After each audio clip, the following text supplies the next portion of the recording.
Hello, basketball fans. It's me, DC, here for Fantasy Basketball Analyzer to help you get ready for week 13 of the NBA season by breaking down the schedule, looking at pace, defensive efficiency, streaming, all those things that we do. But first, news broke this week. We had 11 games postponed prior because of COVID, health safety protocols, all that stuff.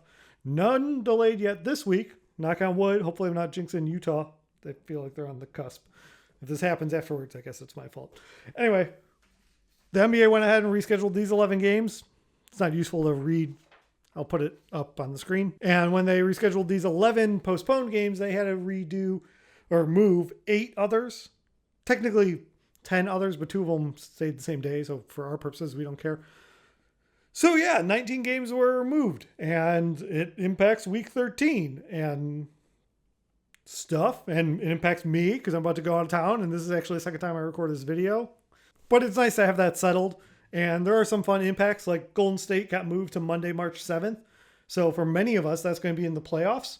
Warriors get an extra game. That's nice. But also it's just kind of nice to know where it is. It's like a bummer. Cleveland, Atlanta went all the way to the 31st of March. So hopefully none of your NBA seasons are going, fantasy seasons are going all the way to the end, which means there's a good chance that that game just gets lopped off and ignored. But I don't know, maybe we're playing until legit week 24. But let's focus on week 13.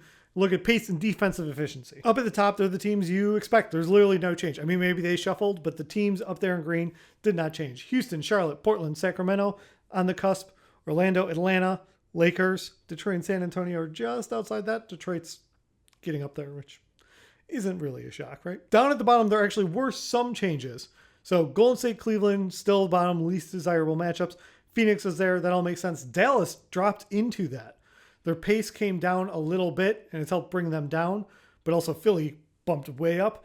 Their defense stayed about the same, but their pace went up by about 2 points, which was enough to move them out of this bottom cluster. Beyond Dallas, Boston's there, and then Miami. Miami moved up a little bit too. So that's a little bit surprising. We'll see how things go. I'm also going to be curious, and I'm not sure there's going to be enough to impact it here, but with Kyrie back, having watched Brooklyn play, they definitely picked up the pace with Kyrie there to kind of push the ball a little more. They play a lot in the half court anyway. The stats like 80% of their possessions are half court possessions without Kyrie. And he had an impact statistically, but also to the eye, you could see that it did change. But he's only going to play in half the games. I'm not sure what that's going to do. It's not going to change what we think of them as fantasy matchup overall. Maybe game to game, but we're not going to get that granular unless you're playing DFS. But I did think it was kind of interesting now he's back to see how, it's like, Kyrie's not Ja Morant. They're different players, but it's like that when you see Ja come in and you see how the pace can change for a team. And I'm curious to see like where those numbers go. Anyway, let's take these numbers and apply it to week 13. So here's the updated week 13 schedule. Like I said, there have been some changes. First thing that should jump out at you, Lakers, only 2 games. So there's not really anyone viable. Not that the Lakers have a ton of guys on waivers that you can pick up anyway. So if you got LeBron, you're probably sticking with him in weekly lock league anyway. And otherwise you're going to work around, not to discount Russ, but LeBron's LeBron. Beyond that, we've got 11 teams with 4 games now. That's actually up from 6. That was a big change after the games were rescheduled. And 18 teams with 3 games. So most teams have 3 games. It reverts to the neutral that 3 normally is. So 4 is a bonus, 2 is a hindrance, but most have 3. You don't really have to worry about that too much.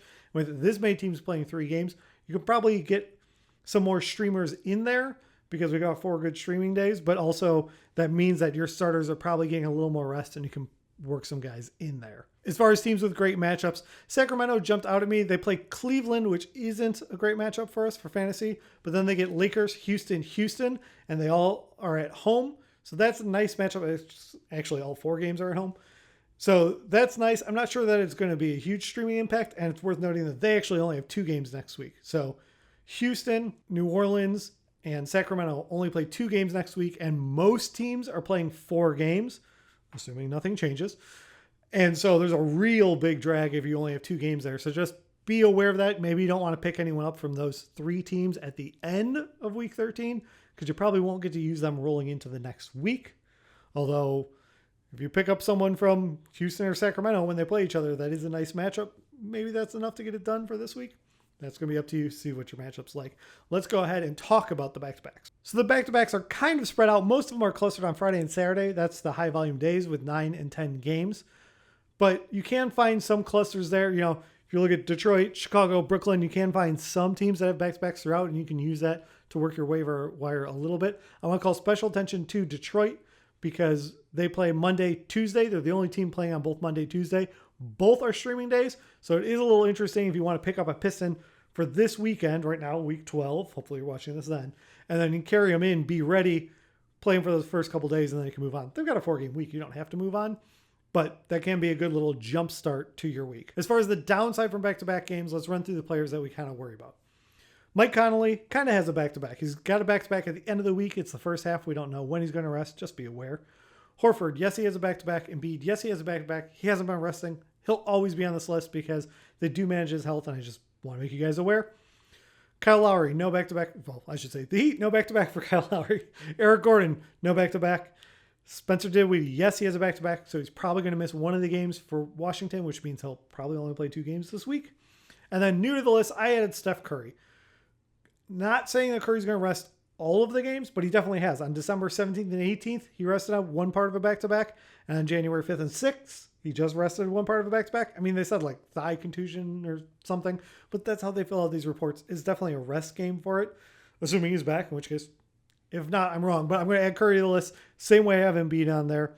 Maybe they don't miss all the back-to-backs, but Embiid, they've got ongoing health things. Curry, they've got bigger goals. There's going to be times when they rest them, and when you're down a superstar, especially in fantasy, it's going to matter. He's just going to be on there now.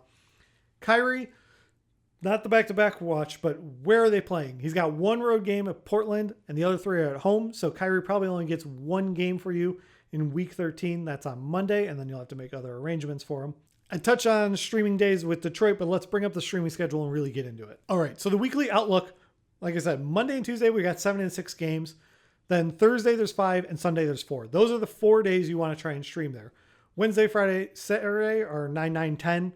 They're high volume days. You're probably not sneaking anyone else in there unless you've got someone out on injury or something, but there's a lot of games there. So I mentioned Detroit's interesting because they've got the back-to-backs on the first 2 streaming days. They're not necessarily the team I would jump out and take a look at, right? So Denver and Golden State stand out as the 2 best teams for streaming.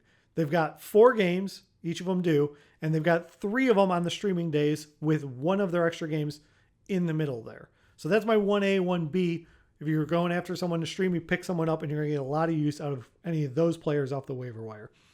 Minnesota is my runner up there. They only have 3 games, but all 3 are on streaming, and you kind of like the schedule. It's Pelicans, Memphis, Golden State. I mean, Golden State's an undesirable matchup based on our metrics, but they do play fast enough, and when you can get all 3 on a streaming day, that's pretty nice.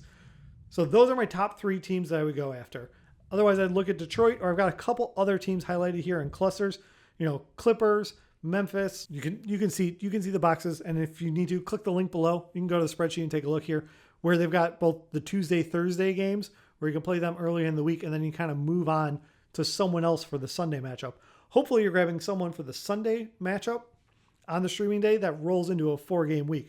So, say Detroit, they play Phoenix, which isn't a great matchup, but then they get a 4-game week the next week. That's more desirable to me than, say, Houston that rolls into a 2-game week next week. But if you really got to win, and it depends on your players available, Houston's playing Sacramento. I can't knock that move. Thank you for watching. Leave your questions, comments, anything down below, or hit me up on Twitter. If you're still watching, I actually have a question for the audience. Do I have any expert level Twitter users out there in the audience? On the channel here, I always put my visual. It says @BBallAnalyzer, right? And that's the handle for this channel. I'm not an expert level Twitter user, so I'm turning to people. Anyone who's watched this long is a fan of the show, and I'll trust your advice. Should I be using my Twitter handle more? That way I can not just tweet out fantasy basketball stuff, but like Marvel shows and the other stuff I watch, and photos from I'm going to be out of town soon, or whatever. Is that a smarter use of this if you're watching? If you're not a high-level Twitter user, you can weigh in, but otherwise, just ignore this part. Thank you for watching. The link is down below if you need these spreadsheets. I'll be back real soon with a waiver video. Good luck in week 12. Go out and win your week. Thank you so much for watching. If you've made it this far, please hit the like button and leave a comment down below. It helps me grow the channel. If you want more videos like this, hit subscribe or even the little bell will give you alerts. And I'll be back soon with another video for you.